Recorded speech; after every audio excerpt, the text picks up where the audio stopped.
On poursuit avec l'oracle de Gaïa. Allez, qu'est-ce qu'on a? Quelles sont les informations complémentaires du tout nouveau schéma? Allez, la numéro 23, les ailes de la nuit. On vous demande de faire face à vos craintes, à votre tristesse, de relâcher tout ce que vous avez contracté de négatif au niveau du subconscient. On vous demande de guérir, on vous demande vraiment de vous libérer de vos craintes. La numéro 40, le yin et le yang. On vous demande de trouver l'équilibre mental par rapport à ces pensées perturbatrices. Ces pensées, encore une fois, de sabotage, ces trucs négatifs auxquels vous pensez. Si vous êtes constamment dans une mentalité de fatalité ou d'échec, on vous demande de trouver l'équilibre, de trouver l'harmonie, de vous apaiser et de dissoudre toutes ces pensées qui viennent vous perturber. La numéro 22, le voyage sacré. On vous parle des cycles de la vie. Cycle de la vie, cycle de famille, des transformations. Il y a des changements qui sont en train de se mettre en place dans votre vie. Des changements au sein de votre famille. Des changements dans votre sphère même intime. Et on vous dit que de la même manière que le monde évolue, le monde a des cycles, vous aussi vous devez apprendre à respecter vos cycles et arrêter de lutter émotionnellement pour que les choses ne changent pas. Faites attention et regardez aussi où tombe, je vais dire, le signe du taureau, puisqu'on va parler justement de ceux qui retiennent le plus de choses et qui ont du mal à lâcher prise, les taureaux et les scorpions. La numéro 7, la déesse de la création. On vous parle encore une fois de transformation, de créativité et d'intégrité. Vous devez vous comprendre, ok? Vous devez vous atteler à vous comprendre. Vous devez transformer ce qui doit être transformé dans votre vie. Vous devez accepter que les choses changent pour pouvoir reprendre votre intégrité, l'autorité sur vous, d'accord? On vous demande, avec toutes les compréhensions que vous avez de votre vie, de ce qui se passe en général, on vous demande d'exprimer cela à travers votre créativité. C'est aussi un travail exutoire qui va vous permettre de souffler, de relâcher les choses. On a la numéro 36, on vous parle de voyage, on vous parle de romance et on vous parle de potentiel. Bon, il y a un cycle qui n'arrête pas de revenir. On a quelqu'un qui étouffe un petit peu toutes ces transformations et tout ce potentiel, d'accord? Alors, ça peut être une personne qui vient vers vous, vous qui allez voir cette personne. En tout cas, il est question de romance et d'amour entre vous. Il est question de voyager, de corps et d'esprit, des déplacements physiques ou des déplacements au niveau du mental. Quelqu'un avec qui vous avez plutôt une grande facilité de vous projeter. Alors, vous projeter, ça peut être au niveau émotionnel, sentimental, affectif. Ça peut être du voyage au niveau de l'expansion dans votre vie en général, ok? Mais on vous dit qu'il y a un grand potentiel qui vous unit à une situation, à une personne, et que là, il va falloir concrétiser la fin de ce cycle-là. Choisis ton chemin. La numéro 10. Un bijou à travers une larme.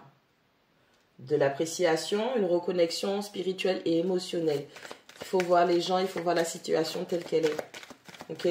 Ça fait mal de devoir laisser certaines choses derrière vous, mais il va falloir prendre ce nouveau départ.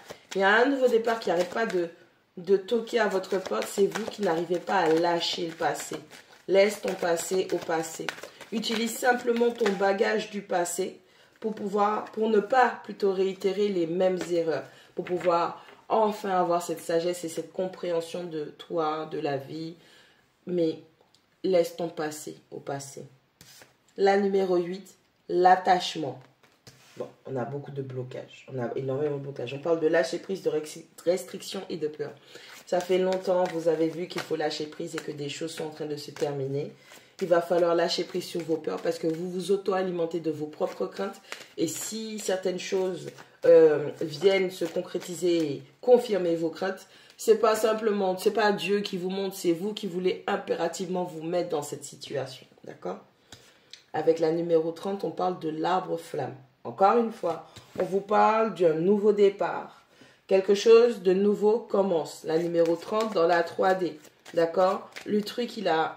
Je parle vulgairement, mais le truc, il a déjà commencé. Et toi, tout ce que tu essayes de faire, c'est de te replonger dans ton passé, te reblesser ou réalimenter cette blessure parce que tu as peur d'aller de l'avant. Tu as peur d'apprécier à cette nouvelle situation qui se présente à toi.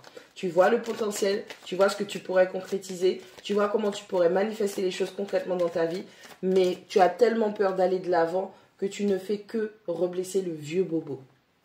Et la numéro 29, des pensées bienveillantes. On a quelqu'un qui pense à vous, on a quelqu'un qui a des pensées aimantes, on a quelqu'un qui espère la concrétisation, on a quelqu'un qui espère que vous reveniez vers lui ou vers elle. On a quelqu'un avec qui vous avez un haut potentiel de concrétisation.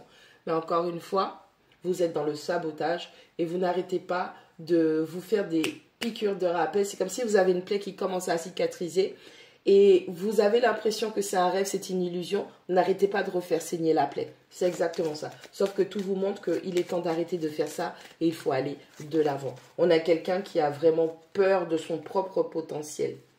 Et on termine avec la réflexion, la numéro 13, réflexion.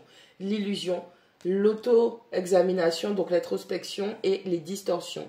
On a des problèmes de distorsion. Vous avez une dissociation, vous avez un problème quant à voir les choses telles qu'elles sont. Vous êtes muré dans vos propres illusions parce que vous êtes tellement menti à vous-même, vous vous êtes tellement forgé une vision de ce que devrait et ce que sera, soi-disant, la vie en présent et en futur que la situation est en train de vous montrer que tu te trompes. Mais vous ne lâchez pas. Vous n'arrivez pas à accepter que vous vous soyez trompé et que c'est pas possible parce qu'en général, dès que c'est des trucs négatifs, des trucs qui sont pas bons, vous êtes tellement dans ce type de programmation que ça se réalise. Là, on est en train de vous montrer que non.